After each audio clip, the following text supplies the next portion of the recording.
Welcome back to the Fixed Ops Roundtable. This is the inaugural panel for the Tech Visionaries. I'd like to welcome Shon Kingrey and Marco Zwanenburg, who will be doing the moderating duties today. Our great colleagues, this is the best of the Fixed Ops Roundtable.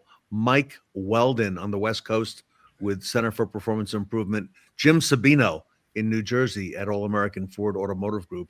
Robert Migliaccio at the CMA Valley Dealerships.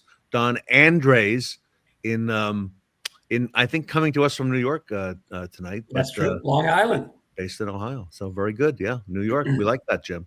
And of course, Curtis Gardner coming to us from Houston, who's making a big name for himself. And congratulations to all of you. You all have big names. And Marco, none bigger than you. So I figure we start with Mr. Z in Florida.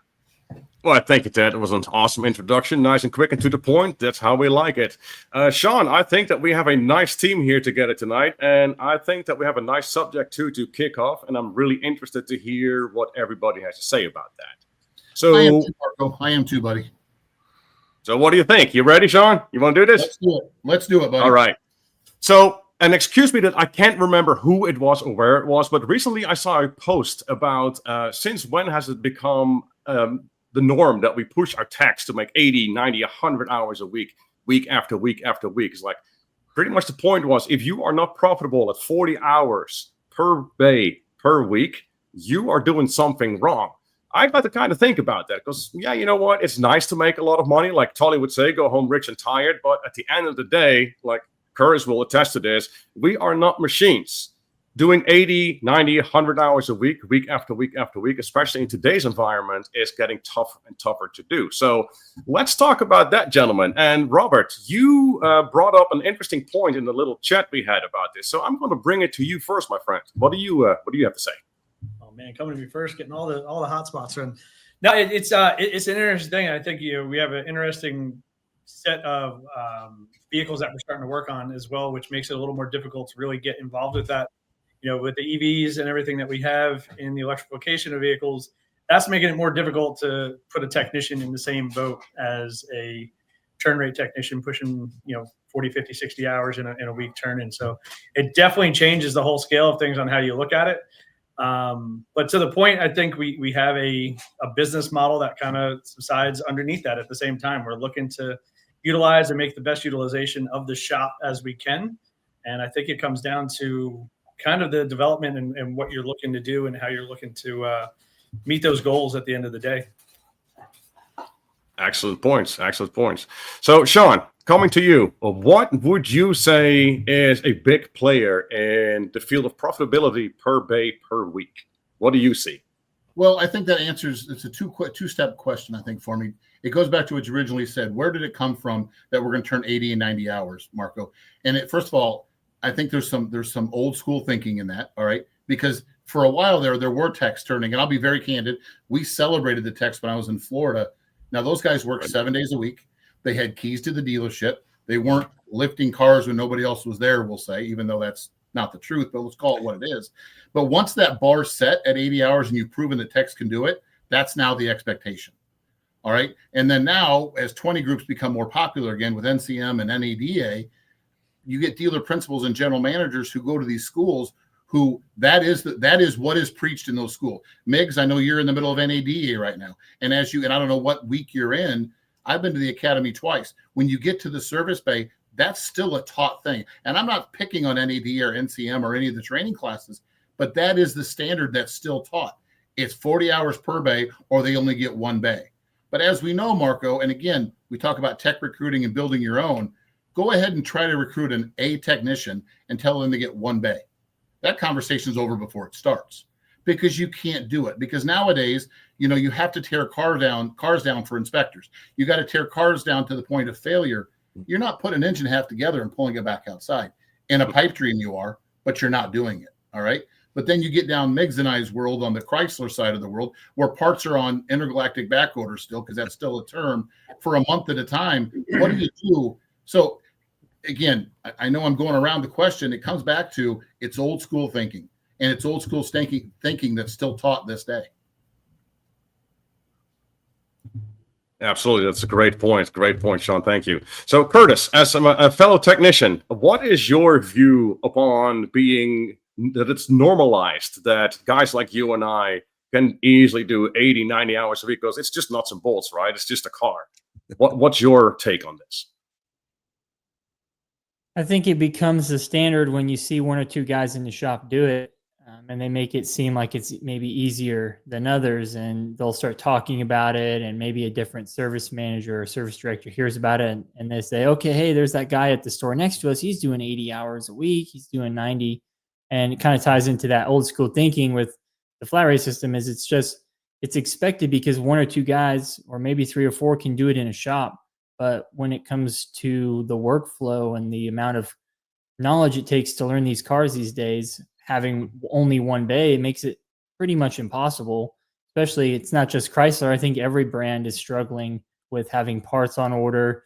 Sometimes you have to get pre-approvals from warranty on repairs. And so just going into it, expecting that a tech's going to turn 80 hours, but you're only limiting them to one stall, and just the amount of knowledge it takes is, I mean, there's definitely people that can do it, but it just needs to shift into what's normal and what's achievable. And then that should be your baseline. Agreed. Well said. So, Jim, since you also have the mobile side attached to this, what would you say would be a good way to start measuring utilization of the techs that you have? So I knew mobile was going to come into this, and of course, it's going to point to me on this panel. Sorry. It's all good, Marco. So mobile is completely measured separately. So, you know, to go with what Shon was saying, what Mig was saying, in reference to, you know, productivity, there's a lot of buzzwords we can throw around here: productivity, efficiency, proficiency. There's a lot of ways to measure what a technician is capable of doing every week. Okay, I firmly believe that this is a mindset. It's in their mind what they can do. Okay, and that's based on obstacles that are thrown at them on a daily basis. You said it before, sure, intergalactic back order. That's kind of universal across our industry, right? That still exists today. There's absolutely an issue there. Warranty prior approvals. Third-party warranties that still send inspectors out for the ones that don't accept, you know, either video or still pictures that are sent in for prior approvals. Things like that are just roadblocks and obstacles that can prevent the technician from getting to that next level. Also, as management and leadership within our industry, we have to make sure that we take in consideration that we do our best to remove any roadblocks or obstacles in your way every day so that you can do your job at a very high level and be successful, be productive, turn those hours. And it's a mindset. I have some of the best technicians that I've been, had the pleasure to work with that can only do 40 to 50 hours. But when I tell you it is the best quality of work that you're going to ever see, you would want your family member being worked on by that technician. And then I have guys that do, I'm going to use transmission as a category. He's a transmission technician. That's all he does. So he can do it blindfolded. His tools are set out on his roll card, exactly what he needs. He doesn't even have to open up his toolbox because he knows that the sockets that he needs is the wrenches, the impact sockets, the gut. He knows he knows exactly what's there. The trans is on the bench and torn down in an hour and 15. It's there because it's routine. It's done every single day. Those particular, and as long as you stock those transmission parts or a unit, which, you know, a big dealer, smart dealer is going to do, work the part system properly, they'll be able to turn hours if that's all they're doing. But you throw in some electrical problems, a check engine light, an ABS, an airbag light into a trans guy, and all of a sudden his world is upside down and he's throwing wrenches out the window. Okay. But that's the way it is. So when I started, it's a mindset. I firmly believe it's a mindset. And yes, there is an unbelievable amount of training that needs to be taken by the technicians because of the change in technology every single day, every model year, new product, new technology, new computers, new multiplexing. It's all there. So that all that lies on the technician, spending the money on the tool truck every week, making those payments and just trying to do the best that you possibly can and deliver the highest quality workmanship that you are able to is all on your shoulders. So we need to manage that properly, support them, help them get to do their job at the highest level. Mobile is a different service. It's you have to factor in drive time.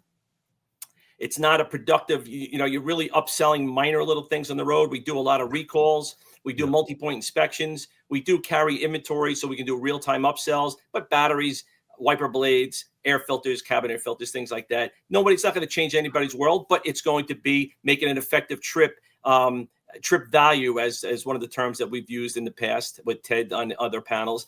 But, it's you factor in every day, there's approximately an hour and a half of drive time per van per day. So that's drive time is unbillable hours. So you have to factor that into your productivity on a mobile service unit. Wow. Awesome. Good. Thank you, Jim. Those are some great points. And I really enjoy what you were saying about the mindset. As we talked about quite a bit, culture is a great point. Yes. Mindset is a big, big part of that. So Correct. I want to take this to Mr. Mike Weldon. Mike, so with your experience as a fixed operations manager and now working for the CPI group, going in and out of dealerships, what do you see that dealerships are just absolutely doing wrong when it comes to tech and bay utilization for max proficiency, and some of them that are doing things right? I think the biggest challenge that we have in our industry is sometimes we set measure standards that cannot be met. And when you look at technicians and you look at the influx coming in and out of the business, a lot of them are not leaving for another job. They're leaving the industry, and it's because the demands are put so high on them to produce at such a high level that it's humanly impossible to sustain that over a long period of time. The other things that I'm noticing, if we can get the audience to at least concur, is that we're not investing in our technicians. We're not giving them the tools that they need to perfect their skill level or multiple skills that they need, because these vehicles have so many different things going on with them that they have the ability to work on. And we don't support them.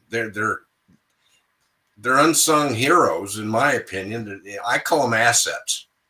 And if you don't take care of your assets very well, you're not going to do things right. And You're right. Some of the shops are starting to get it because they have had tremendous turnover. They lose production. They have unhappy customers, and they're figuring out that they've got to start looking at their business a different way and bring everybody in so that they all understand what the end result is and how we're going to get there together. Excellent points. Thank you. So, Dawn, you being out in the field a lot more than most of us here as well, I want to take a little bit of what Shon said about the one tech per bay. How much are you seeing that across the nation, across the industry, and how is that impacting the morale of the technicians, the productivity? Because we've always been told that you can only work with one car at a time, which is correct. But to Sean's point, all these teardowns that we have to do and all these software updates that take forever. Yeah. What do you want us to do in the meantime, and how is this affecting us? What's your take, Dawn? Yeah, I think these are all incredibly valid points that everybody was hitting on.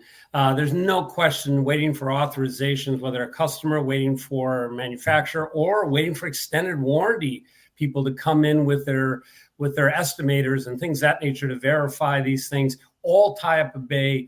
That there's no dancing around that. But one aspect I think we need to probably also address, and Jim really was hitting that, in the fact that it's all about work mix. You ask a technician to diagnose all day long and think that he's going to get to 40 hours in a week, think that he's going to get to 50 hours in a week.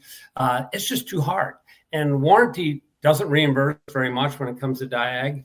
And then even customer pay business, you start going down a path of a problem with an open or a short or things of that nature, and you can very quickly destroy any productivity with all the best mindset, all the best opportunities you think. So work mix, work mix, work mix. They've got to be able to upsell some additional needed services. They've got to shake down the vehicle. They've got to do that video MPI, because they've got to be able to turn their brain off sometimes and just bang out some of that type of work where they're beating the times. So now that's a bigger question.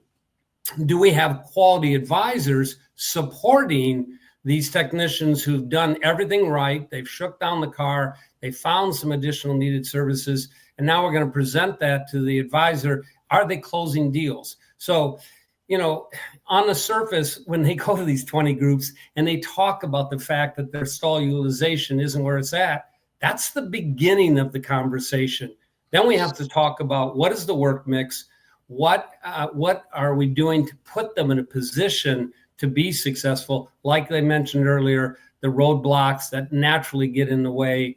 And there's a million of them. There's a million of them. So, yeah, I mean, I have been in stores because there was a good enough work mix where literally there was enough customer pay business that we had 19 techs jammed into 21 bays. And cars were up in the air and cars were driven underneath. And that works, but I got to tell you that only even in that scenario, only worked for a brief period of time, a year and a half, while they were building a new store. At the end of the day, the math rarely works on a heavy tech, a trans tech, and things of that nature, where they're trying to make a living on one bay. So work mix, work mix, work mix. I think that's a big part of it.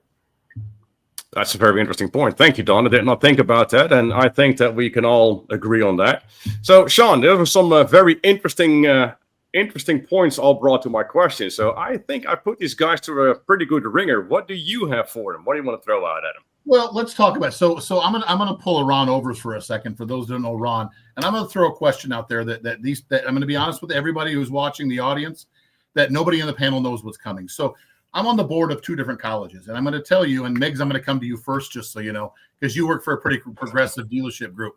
But guys, here's what I'm finding. And again, one of my stores does an unbelievable job with a college. Okay. We currently have 5 students from the college that are now full-time. We have 3 on standby. 2 of the techs are now full-time, are the female techs. And by the way, I've struggled in my 30 years in the career having female techs work. And these 2 are both rock stars. Okay. But let's talk flat rate for a second. And I'm going to go to everybody on this, but question is, guys, the new generation, whatever generation we're going to call it, I know they don't like to be called whatever generation it is. Guys, these techs don't want flat rate. And again, I know the old school techs are like, if you take flat rate away, I'll quit, because they've worked it. They know how to make it work. But the new techs, time off is far more important. Quality of life is 10 times more important than that paycheck is. Heck, half of them still live at home when they're 25 or 26 anyway. So their bills, and as long as they can put gas in the truck that's sitting outside, a lot of my techs drive, old trucks, and they can buy beer on the weekends, that's their care. So Miggs, I'm going to come to you first and ask, where are you guys? Because you have a pretty progressive dealer principal, obviously, and she's all over the internet. She's out there. We get it. She's a face of the future, and I appreciate that. Where are you guys on flat rate versus hourly? And throw guarantees in there too. So we'll start with you, Miggs. Go ahead. I'll be open. So our pay plans are pretty much set up on a basis of what works for the technician that we're working with, to be honest. We have the option of a hybrid system for those that are learning the process. So they get an hourly pay, which is a guaranteed rate that they're going to get for their time worked. Okay. And then they get a bonus per hour turn. So that ranges based on their skill level that they're growing to and training and stuff like that. Mm-hmm. Our entry level guys, we have them set up on an hourly learning to get their base training done, and then they get bumped up into that same mix. And then as we transition over, flat rate is an option for those that want to go to it. And ultimately, we kind of work it around what's going to work best for the technician and where they want to be, and help them get to where they want to be. At the end of the day, we try to keep them stress-free and not thinking about dollars in their bank, but dollars that they're turning and earning at the end of the day. So they're more concerned with how much they're going to be taking home, not so much how much they're not going to be making that day. Is there a predetermined deadline when that decision has to be made, or is it per basis? And does it cause animosity in the shop knowing that some are on flat rate and some are on this hybrid version? Yeah, we don't have to be honest, I don't see or get any animosity or any issues or problems with it.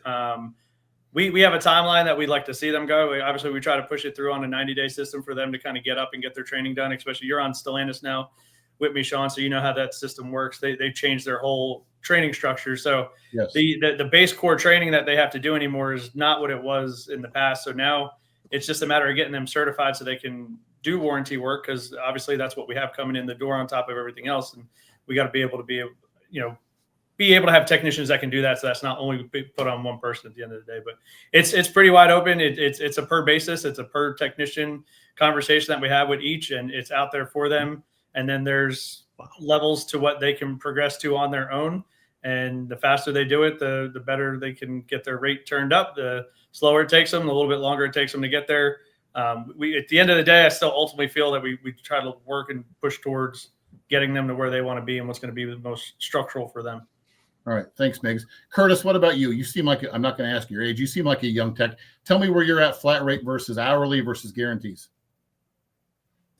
Currently on flat rate, but I don't think it's the way of the future. I think something similar to the way Miggs is talking, where there's a hybrid system, a per tech basis on what works best for them.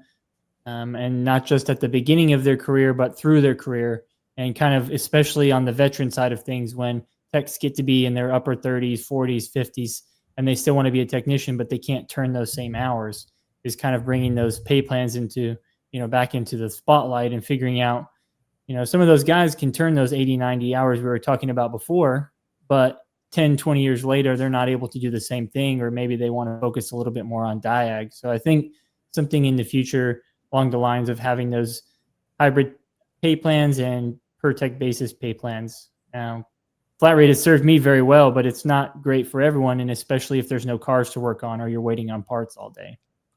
Thank you, Curtis. So, Jim, I'm going to ask you, I'm going to go off of what Curtis just said. So, and by the way, we're talking about 30, 40, 50 that they can't work on cars anymore, guys. You're not at retirement, so you can't just step away.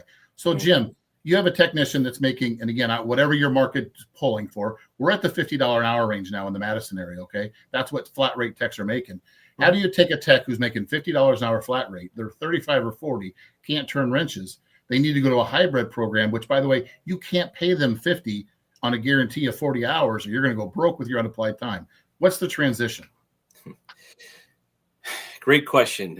Transition is to try and utilize their skill to kind of train and mentor some of the younger technicians coming in, possibly a different opportunity within the organization, still within either parts or service or collision center. That's maybe not a physical job, but maybe a job that is customer facing or behind the scenes, maybe, mobile service, not so much on the truck, but maybe coordinating and trying to scale and build out your business model.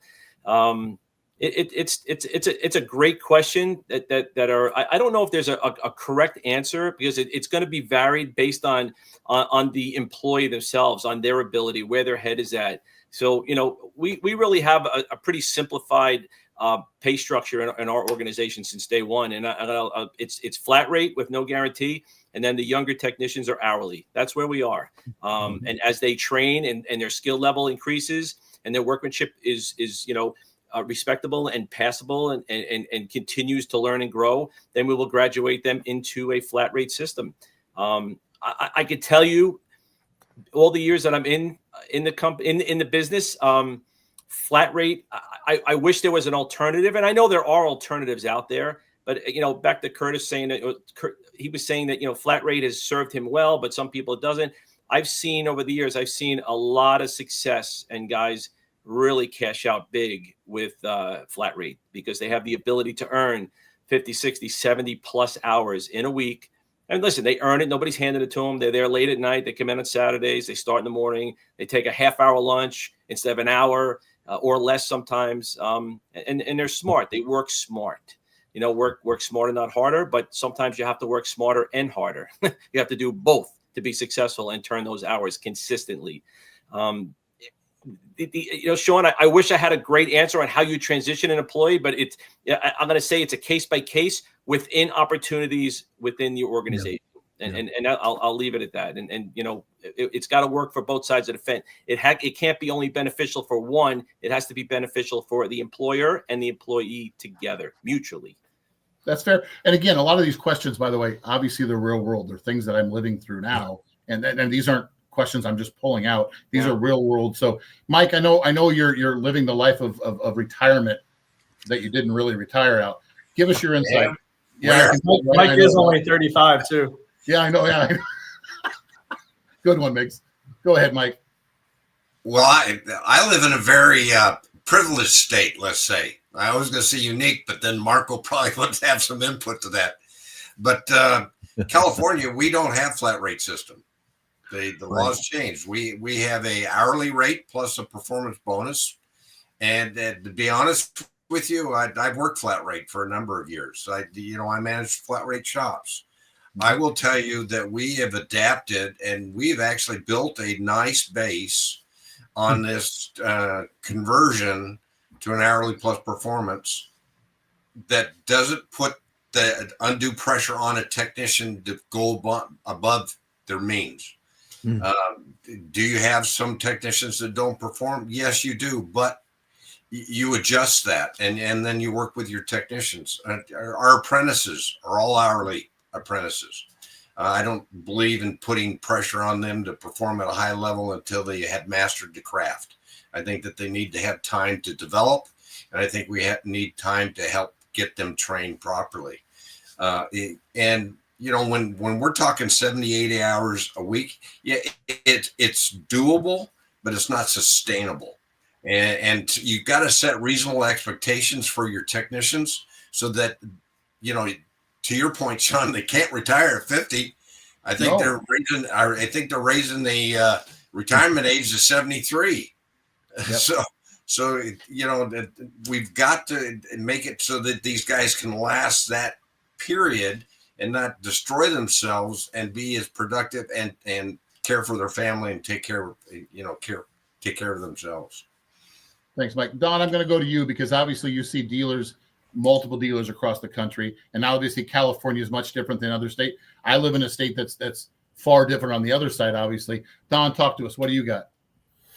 Well, I think at the end of the day, that transition from an hourly to flat rate, Jim's right. You've got to have that plan mapped out. Migs, I think, is 100% right on the idea of a hybrid. So we typically would have some type of safety net.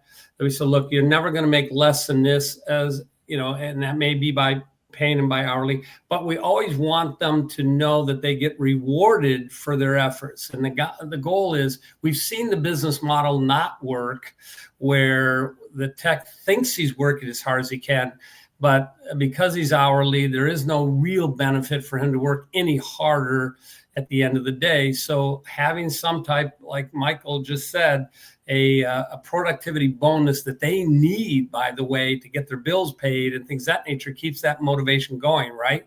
So you're right. There's probably more clever ideas that I get into with stores than I've ever seen before, but all of them need to have some kind of reward for a technician who's putting in the effort, and then have tough conversations when the ones that are not measuring up. We don't have a business model like an independent. We don't have a mom and pop business model where we can pay these guys hourly. We have monster facilities. We have monster requirements and training and equipment with the manufacturer. So at the end of the day, we are demanding still, as much as possible, this idea of turning as many hours in a day as you can get done, and we will reward you for that, because the business model still has to work in a car dealership. Okay, so Marco, I'm going to lean on you to bring this home, by the way. And I tell you guys that because I'm reaching for some. For those that don't know, this is an armband we had made 3 years ago for Ted. Yes. And it's WWMD, which what would Marco do, by the way? Marco made that famous because for whether he likes it or not, Marco speaks for the technicians. And we need to get a button made with a pizza slice with a red line through it, because Marco's had everybody, not pizza, right? No more pizza, no pizza. And that came from Marco. Marco, you tell us, how do you take a transition? And again, I'm going to give a quick example, and Ted's aware of this. I have an employee who happens to be a friend of mine who's 44 years old. His back's went out. He's got a half of a Red Bull can sticking out of his back because he slipped a bunch of discs. He can't retire at 44, guys. He can't. And he can't afford to go to a parts position and a transition. I can career path him all I want. That doesn't pay the bills when he's on a flat rate 52, 53-hour pay plan, and he's used to turning 40, 50 hours a week. So, Marco, tell us, bring it home. What is the transition? What's it look like? Well, that's a difficult one with the aforementioned positions you were talking about of your tech that got hurt, because we unfortunately, this is still life. Sometimes things happen that make you that you're no longer able to fulfill a position. So is it really our responsibility then to keep paying your bills? Don't want to sound rude or harsh here, but at the end of the day, we still have our own bills to pay as well. Now, my question here is, when it comes down, like Curtis said, about the flat rate, it has worked fantastically for me. So I would like to see the people that do not like the flat rate, where is their efficiency at? Are they good in time management? Are they good in priority management? Because that is an essential part of a technician's life. If you are good in both, you will have A, the money, and B, the time to live freely. So coming back to your situation there, Shon, this guy at his age, and by the way, I just turned 50 this year. So, talk about still wrenching and not retiring. He has up here a knowledge that all the money in the world cannot foster that. So how do we utilize that? Maybe he can become part of a team. Maybe he can oversee one or two younger guys who, in essence, become his body. He'll become the computer, the brain, and have the younger technicians, the able bodies, function for him. Not only will he be able to keep going on with being productive and being good for the shop and for morale, because obviously you guys didn't go like, oh, well, you're sorry, you can't work anymore, out. So that's a great example of how we can take care of our guys. But he's also teaching these younger guys not just how to work on cars, but how to utilize their times and their priorities to maximize their efficiencies. I want to pick Don Andre's brain on this topic. Don, what are you seeing as you travel around the country? Because you're on the move as well. Yeah, Marco, that's done all the time. And it's brilliant. It really is, because Shon is right. They just run out of gas and they can't be cast aside. They're just too brilliant at being able to get to the core issue of a diagnostics. So much data bus lines. I mean, let's face it, they're going in so many different directions. The young man gets lost. He gets frustrated when he gets lost. He starts to panic when he gets lost. And then they leave the business, which is what Mike Weldon was saying earlier, right? So, yeah, I think we have to have some flexibility as a management team. We put together something that's clever, that allows some sharing of hours to be able to still get that across the line. Boy, making guys understand what it takes to diagnose correctly, I wouldn't ever give up on that guy. In fact, I've been disappointed sometimes when I've heard guys finally retiring. And the shop's like, oh, really? He's going to be gone, right? So, yeah, I love your point. I think you have to be clever. What a great panel, Marco and Shon. Fine job moderating. I stayed quiet to this, so I really enjoyed how you handled the question. So, Mark, I think you did pretty good. Or Shon, what do you think? I think we did all right. I appreciate this panel a ton, actually. Yeah, I think we gave Ted a run for his money. Yes.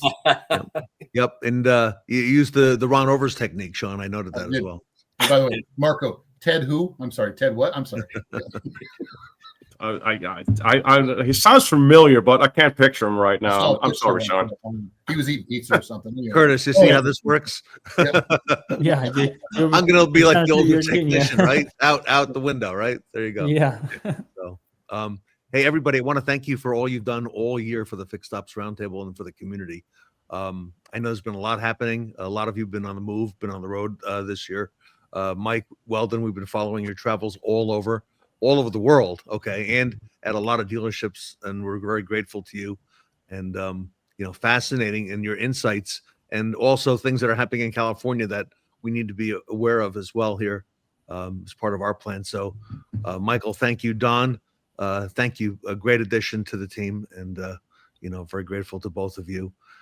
Jim Sabino, what can I say, right? All-American. And Thank you, Ted. And Marco Yep. and Shon, it's a great panel. It's great to be a part of it. Yep. And Thanks for having us. Curtis Gardner, coming on strong, right? Marco and I were talking the other day. We were saying, man, everywhere we turn, we see Curtis. He's in our Instagram feeds. He's on LinkedIn and Facebook. Right. He's on TikTok. So Yeah, you gotta be everywhere to everywhere. be relevant. Yep. This So, is true. Great job, guys. Marco Zwanenburg, thank you for all you do. Very grateful to you. My pleasure. It's been a great run. Thank you guys for this panel. It's been fantastic. Thank you, Ted. Thank you, Shon. Shon Kingrey. So thank you again. And on behalf of the Roundtable, on behalf of Sarah, I want to wish all of you and your families a happy Thanksgiving next week. On behalf of the Thank you. You too. Thank you, guys. All right. Thank Thank you. you, The guys. inaugural edition of the Tech Visionaries panel here today at the Fixed Ops Roundtable.